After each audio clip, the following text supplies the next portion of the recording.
What's going on in QB's world? What you got going on over there? Random rambling, it's a lot over here, so just keep up. Welcome to my life, be like real life told by QV. What it look like this week? We ain't got time like we usually do. Oh, yes, girl, I'm so happy to have you here. This is what my life be like. Exclusive episode.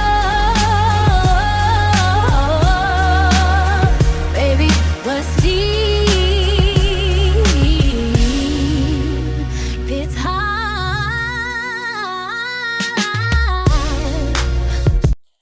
Up, and here we are at another exclusive episode midweek. It's your girl QV, and these are exclusives of My Life Be Like. So, as you know, I was busy, Cham, because it made to you feel like I just posted a weekly podcast because I was so late. Yeah, so I was busy over the weekend. Pod didn't get.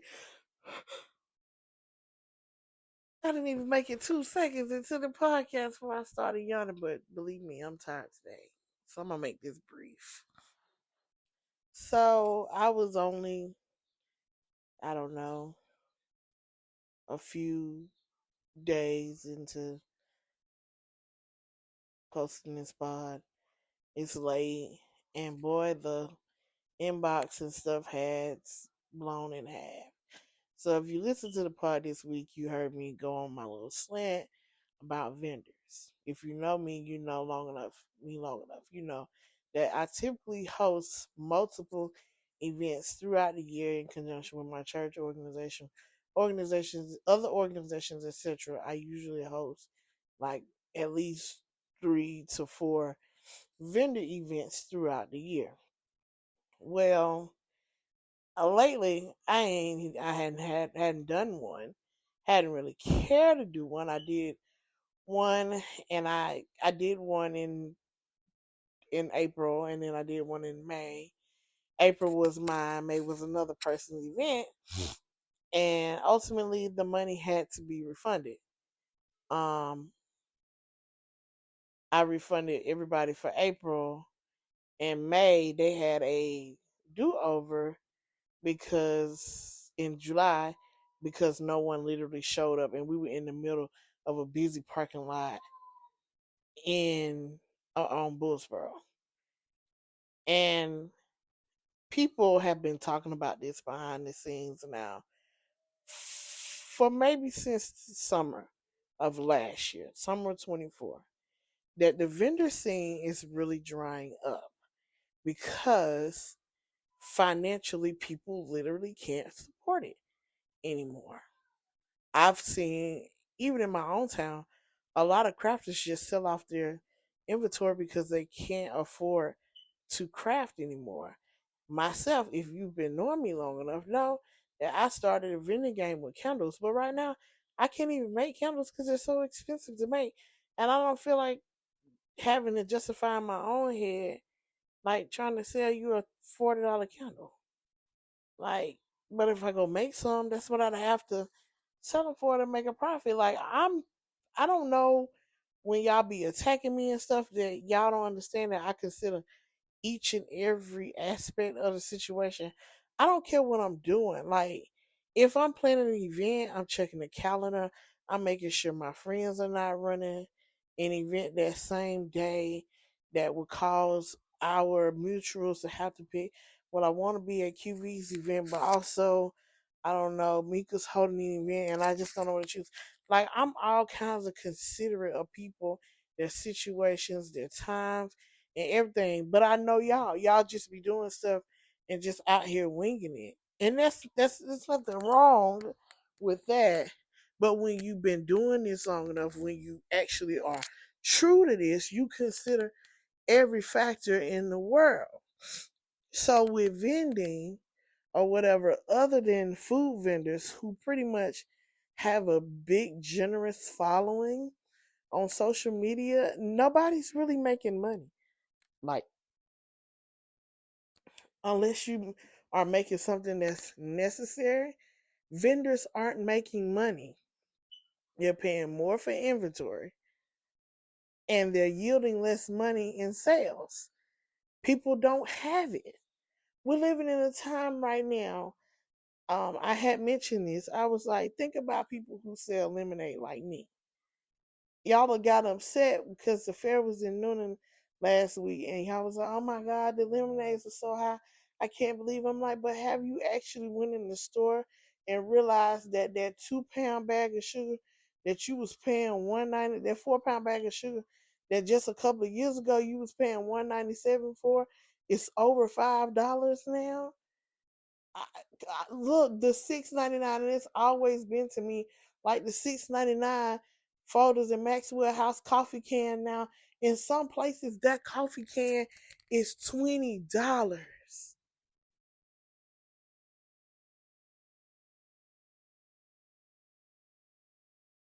People are paying double, triple, and quadruple just on their necessities, leaving them not able to spend money on vending items. I mean, I do a lot. Like I got a lot. I can pivot my vendor table to a lot of things, but everybody just don't have that flexibility. But even I ain't been out, which is hard. I mean, I couldn't go out if I could, but the truth it's crazy. You can't do it. It's not feasible. It's not yielding money. So when I said like, you let me put this in the mind of you of whatever. I mean, let me just break this down. You having an event and you say it's only going to be 200 people there. I don't know if that's enough people to shop. And if it is, it's probably not enough people to yield money to, especially when you got 10, 12 vendors there.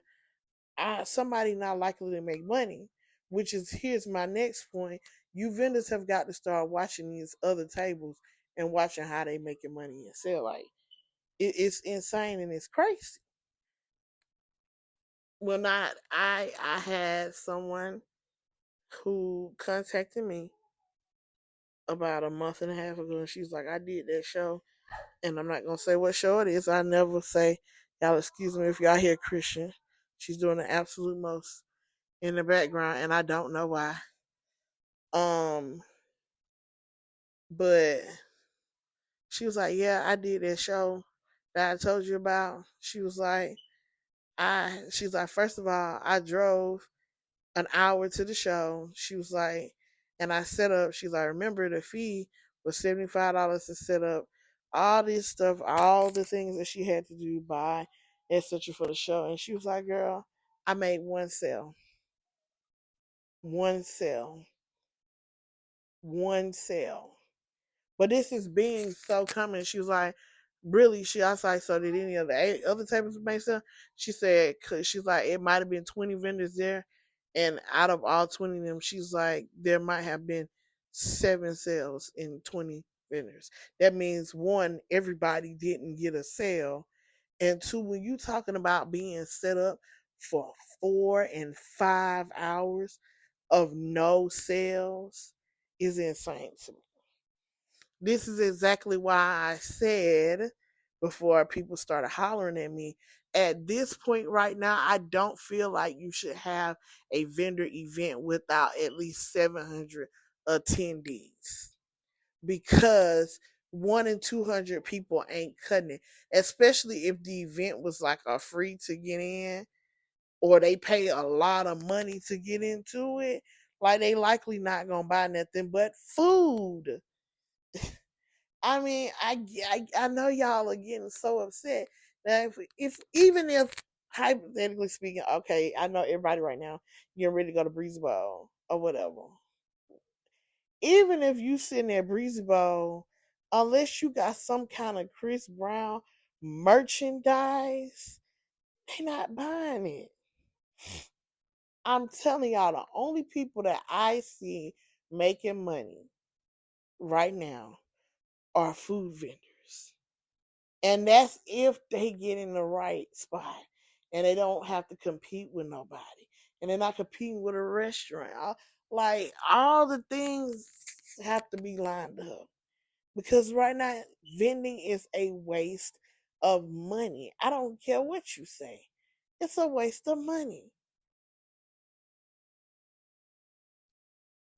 You want me to pay $75 to vend, and then I gotta buy my own food and all this stuff like that. Those costs they accrue. They add up. I made an example on Facebook earlier. I was like, okay, so what if I was selling paparazzi? And I said, I've never sold paparazzi. I said, but say I buy inventory kit that's $100. All right, then you want me to pay $50 to set up. So now I'm $150 in the hole. Mind you, I've not even stepped foot into the venue that we selling. All right, $150. So this event got food, and you tells me the only thing you're not providing food for your vendors, which is I'm gonna tell you now. Hear me out, and I know this is gonna ruffle y'all's feathers, but please start feeding vendors. I'm talking about for weddings, parties, etc. There's no reason why your DJ, your photographers, all those people, when you talking about a flea market, there's no reason if there's a dinner being served that your vendors aren't able to get a dinner for free. After all, they're coming to your event. Like charging them a ticket to me it's a little too much, especially when you can't guarantee them high traffic and sales. The least you can do is, if that means I can only afford 5 extra plates, so 5 people, um, so I can only have 5 vendors, then that's what you got to do. But I think right now in this time, asking me to come to your vendor event when you serving food and then asking me to buy an event ticket to the event just so I can eat. Two, when I gotta sit there painlessly through all of this and not make any sales, and I burn 150, $200 plus whatever else it costs me. Like, come on, y'all. Y'all gotta be considerate. If you need to make money for an event, you need to figure out another way to make it and not let vendor fees be your ploy. I know that's gonna hurt some of y'all's feelings because that's how y'all make money, but it's also scheming and scamming because a lot of times y'all not 100% honest with these vendors about the conditions and the climate in which they will be vending in. And I fought the vendors on that too because y'all don't be asking no questions.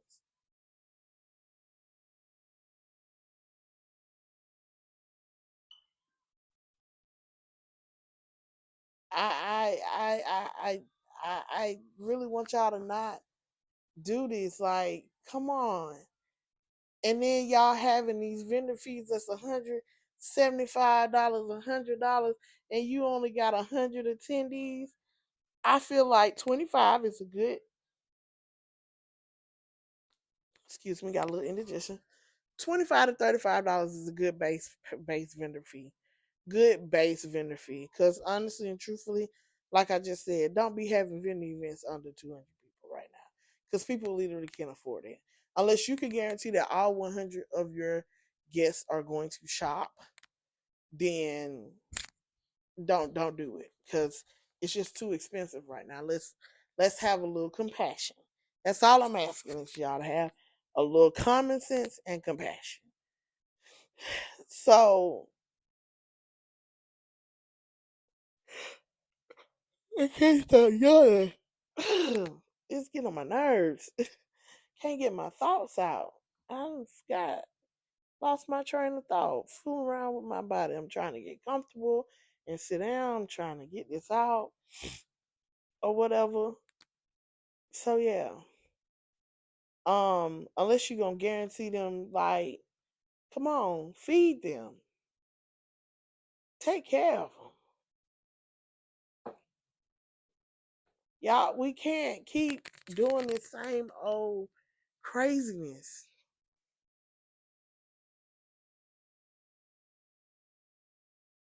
I feel bad. 20 vendors, wrap this around your head. 20 vendors set up the other week in a spot for 80 but at $75 a piece. They were set up from 12 to 7. That's how the event was. They had to be set up by 11 and they couldn't break down before 6:30. And they didn't care. They wouldn't let them break down. See how many hours that is to make one sale or no sales? If you're talking about a person like me with something perishable, now I got to give away all that because I'm really ain't trying to go home with it. Or I got to have another event line up here shortly, or else I'm screwed.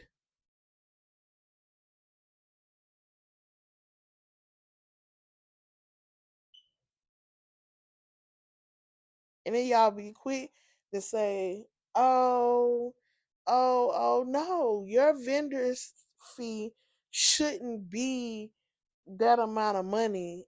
And I think that's where I got my thought train. I'm sorry, I was trying to find myself back to my thoughts. Y'all's vendor fee shouldn't be more than 10% of the amount of people is coming. 25 is a good price, but like I said, you shouldn't be having vendor fairs right now under 200-300 people anyway. So if you charging $100 for 300 people, then no.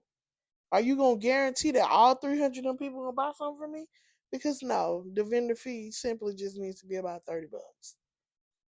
You don't need to start charging 75, 80, 90, $100 in vending fees unless it's multiple days or you are hosting something on a small festival level. We're talking about like 500 people.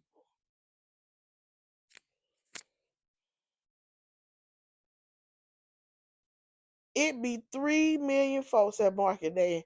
Market day is still $45. No lie. And it's what I think 30 vendors maybe at market day. Thousands of people in Noonan. Now if they can do $45, you can too. But y'all keep having the idea. Let me just step back in the realm of event planning first. If you don't have the money to throw the event, then don't have the event. Especially these church events where y'all get up at the end of the night and y'all solicit and solicit and solicit and solicit and solicit and solicit and solicit offerings all night long. But vendor fees cannot be your bread and butter to pay for the church or whatever the event or venue or whatnot. You got to figure out how to front money some other way without using people to get it. Crazy begging the caterer for something in an impossible price because you're trying to have an event. Why either A, have not have the event or have something within your means? Some of these events should have been a Zoom call. I ain't lying. Should have been a Zoom call. And I'm not going to say I'm the best event planner, host, or anything else. I've made a lot of mistakes, and I can tell you what. Once burned, listen learn. My very first conference, I had all of them people to sign up, and they'll tell you I had all of that food, all that stuff, and them people didn't even show up. And I had to give all that stuff away. I guarantee you, I probably won't have another free event again. And if I do, you're going to have to pay for your lunch plate because I can't afford to do that anymore. Like but I'm not gonna use vendor to try to make it and have a free event. No, just charge people. I want y'all to understand that somebody who have had free events, people take you serious when they got to pay for their tickets. And if they don't want to pay for their tickets, then okay, it just wasn't for them. But charging people, you less likely to fall into debt. I have so much debt around free stuff.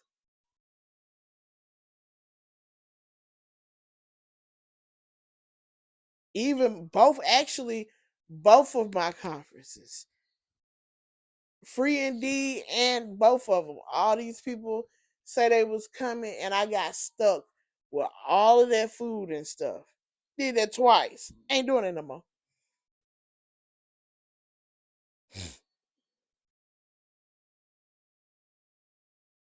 Barely no offering for either one of them. But luckily, I had some money to float for both of them.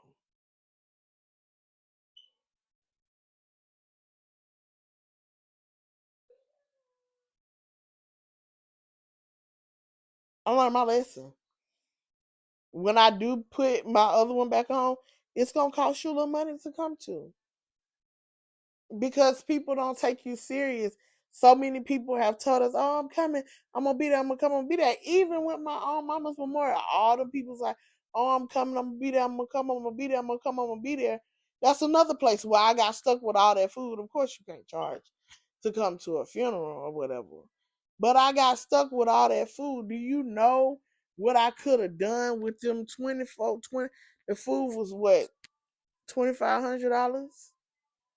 I could be not in the predicament that I'm in right now with the 30, 40 people that showed up. I don't even think it was 30, 40 people. The 20 people that showed up to that memorial. But that's exactly why I can't host a free event no more. Nope, nope, nope. Mm-mm. It could be free for admission, but if you want to eat, you're going to have to pay. Because that gets expensive.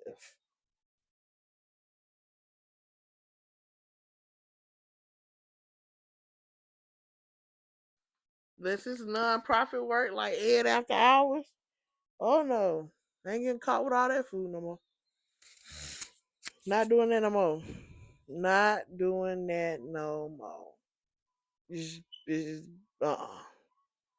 It's a lot and too much. It's a lot and too much. When you, nobody, no ma'am, no ham, no turkey, no bologna and cheese.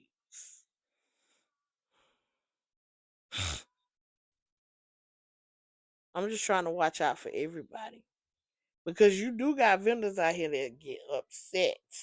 I've heard the stories of how they charge at the event host after the event because they ain't made no money and they want you to get them their money back. That's why you gotta put this stuff in writing and make sure they understand, like, hey, you understand that it's non-refundable even if you don't make a sale. Like, I ended up having to put that in there. Even if you don't make a sale, that's not making sales. Is not my thing. I told you how many people was gonna be there, and them people was there. If they didn't shop, that's not any of my business. But you know who coming, and I wouldn't prepare if I tell you at an event, there's gonna be 100 to 150 people there. Well, you know full on well, if you know business, and when we come to that later, you know not to make enough for 150 people. You ain't doing a catering event, you selling. That's just like if I lived in a town with 2,000 people and every day I prepared enough for 2,000 people and hope to sell it. That's crazy. And here's my point that I was going to make. I just honestly don't think some of y'all vendor operators and actually do your homework on what to do. So you get stuck with $7 and $8 million worth of inventory. And I see this all the time.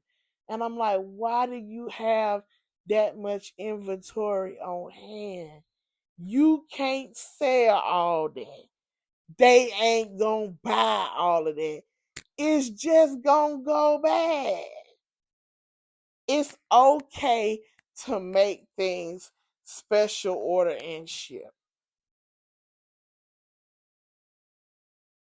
It's okay to make samples and have people fill them later and have people do it.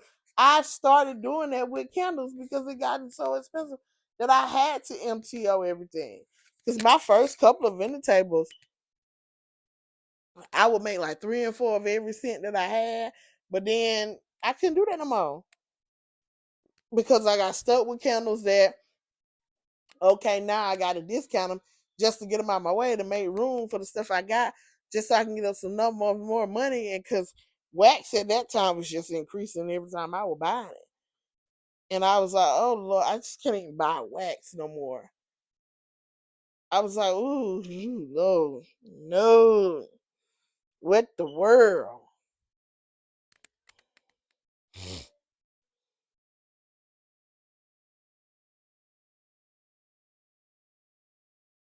It gets crazy.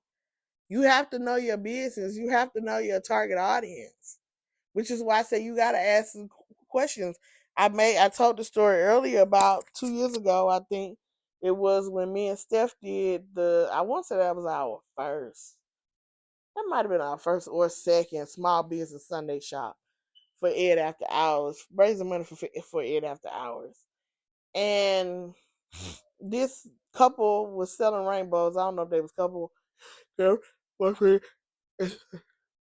I'm so tired of yawning. They were selling rainbows. And I don't sell rainbows, so I don't know. So when they put in the thing that they were selling rainbows, I looked at it. But I said, I used to sell Kirby's, and I know sometimes they would pay us for a certain amount of demonstrations and stuff.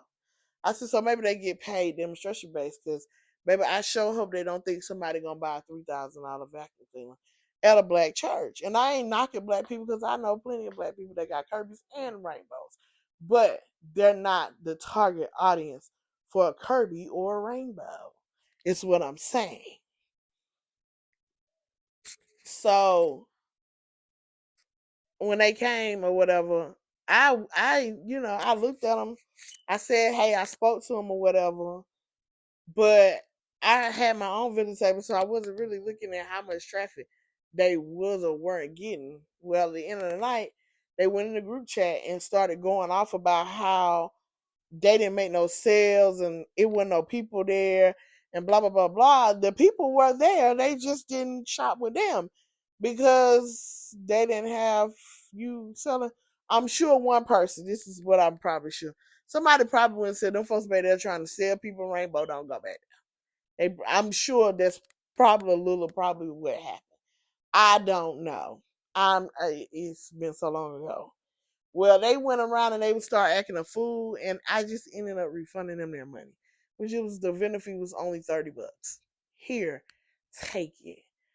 But after that, if you see my applications after that, it say if your product target audience is not a predominantly African American church population, then please do not sign up for this event because that's where I was hosting events for the most part. Did a couple of outside of that. But for the most part, that's where I was hosting events at. So when y'all go and take these events, even like I said, some of these business owners in Noonan, your event is just not for them. They don't buy stuff like that. Couple of y'all don't understand that y'all adventures are too black for this white town. And they don't buy into it like that. Yes, you have a great product, just not great enough for them. You have to understand this is your target audience. I know this was a big thing last year with the city of Douglasville, where they was talking about all these restaurants and businesses and stuff was closing in Douglasville. I said the biggest, hugest problem, and I've ran into this over the last 5 years since I've been doing it myself, is y'all don't do market analysis. Y'all open these businesses without doing a thorough market analysis. You don't know your target audience. You just all over the place. Want to make a sale. You get friends and groupies and people who like your stuff, and they can only keep you afloat for so long, which is why you see a lot of these food truck operators who got these food trucks 2 and 3 years ago. Now they're trying to sell them because it wasn't a sustainable business model. It wasn't that good to be buying a truck. Or they done got to the point where it's so expensive, you got to go work that job again. But if you probably looked at it then, because some of these business truck owners, I've seen that have had to sell their truck. I was like, I could have told you that wasn't sustainable. Even when you talk about some of these certain vegan restaurants, it's a trend, it's a fad. It is not something to build a sustainable business model on. I get that being vegan right now is a fad, but when it stop being a fad, what y'all gonna do? I hope y'all saving now while everybody on the trend. I think that's a lot of what's wrong with slutty vegan. It's not all the hype anymore. Now the market in Atlanta is so saturated with vegan options. It's like, okay, so you want to go to slutty? Okay, so slutty vegan, woohoo! And I know here, like if you bought Slutty Vegan, the noon and there'll be a couple of folks, but the first thing these conservative whites gonna say is, "What the world?" And why? Like it's not a sustainable business market that could be a business idea that can be interchangeable on every kind of market with names like that. Like, yeah, yeah, y'all gonna see that some of y'all's fatal flaws is just caught up in you got a good concept, a good idea, a bad execution plan. Like slutty vegan is really a good concept, a good idea food wise. Would never name my stuff like that. But it works for the Atlanta population to an extent. But it would be very much more profitable if it didn't have sex theme and mature X-rated theme sandwiches and menu items. I've seen more of. I wouldn't buy nothing from there. What is? Why would I buy a burger like a sloppy toppy and all the other stuff? Like I can't remember the rest of the names. But those are piercing. Like I want y'all to. I love that y'all have these brilliant ideas, but please, if you're not in a market where all I'm gonna sell is to these people and these people only, make sure that your idea and concept can be in it be exchangeable in different markets. Where maybe my target audience is black people, but at least white people will buy from me and Latinos will buy from me. Others in the black and brown diaspora will buy from me. I'm not being frowned upon. Y'all see what I'm saying? I know. I know this one's a tough one. Y'all probably like, QV. But I'm being dead serious. I'm not trying to single slutty vegan out or anything. But and there's a couple of just brands that I know of. It's solely because your target audience is black people, and you got these hip hop black, these very, very African American black diaspora themes, and it's a turnoff to white people. And when you in a place trying to sell to mostly white people, they don't want that. And it's not because the product is not good, it's because it's too black for them. I don't want to buy that. And that's how they look at it. And the next question to answer, do I have a marketing degree? No, I have one in business administration. You take a lot of marketing, a lot of marketing comes in the associates of business, lots of it. But before then, I had marketing experience. That's how I know how to do this. And I write business plans for people and help people do market analysis so they can have a good business plan to submit to banks for funding because you have to have that. But back to what I was saying. Good plan, poor execution. And let me tell you, the best of poor execution, it means poor money.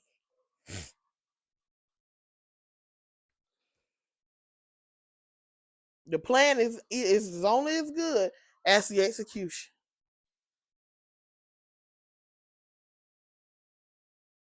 Y'all all right? Y'all all right? I don't want nobody to walk out of this conversation discouraged. I want to be able to help y'all. And if that means you realize that I either have to find me something else to do in business, or I might need to consider liquidate my assets right now because keeping them is making me more and more poor and broke. And it's just what I got to do.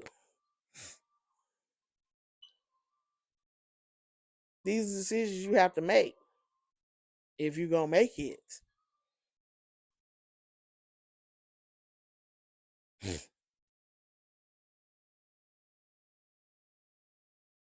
I don't want y'all to be crazy.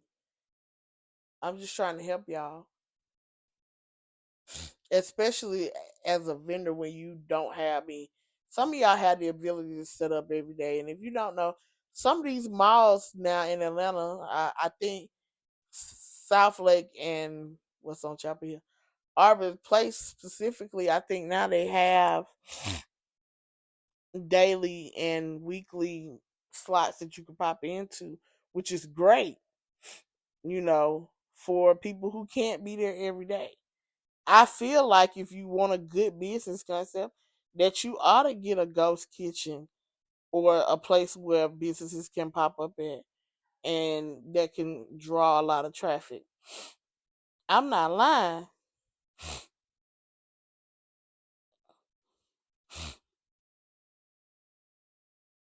I would probably give me a slot in the store some money.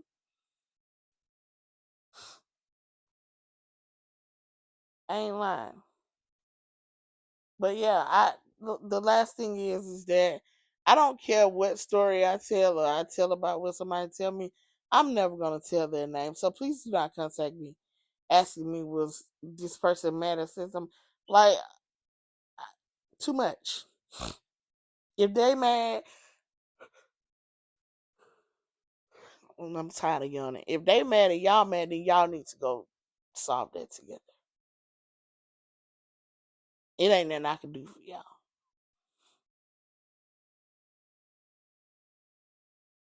I'm just out here trying to make it myself.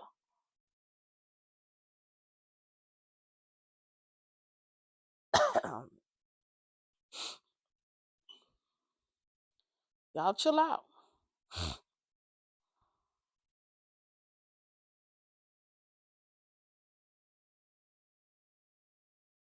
Y'all chill out.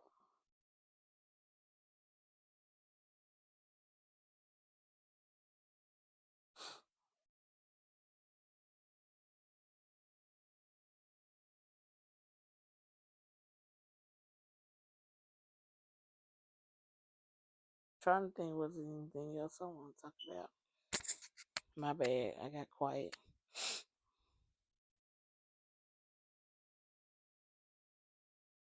I think um that was it.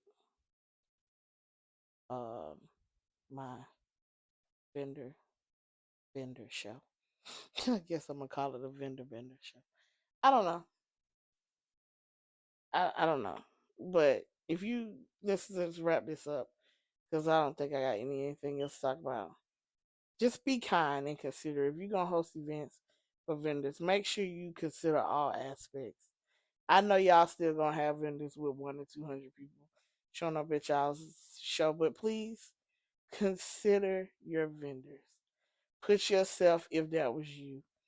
Could you spend that amount of money and not be guaranteed to make it back? That's all. That's all I want y'all to understand.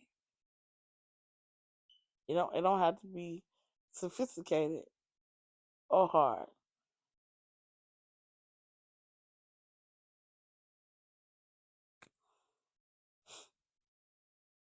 Oh,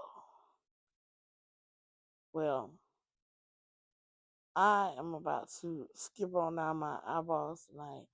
Remember, I do have a one, two, three sponsors ships slots left at $10 for the whole month. You let me know. I read them before the podcast gets started, just so you know. I make sure you get what you need. Um, you just send your 10 and what you want me to say. Keep it under 30 seconds, and I'm gonna say it. And that's that. Thank y'all to everybody that's supported my podcast so far. Thank you to everybody that's writing me feedback. This makes it easier when y'all talk to me, even when y'all frustrate me. Like I can just talk. It's cool. All right. Well, y'all be easy tonight. I'm finna go to sleep. I'm tired, and I will see y'all Friday. Subscribers only. We ready. I got something to talk about. I'll hit y'all back. Bye.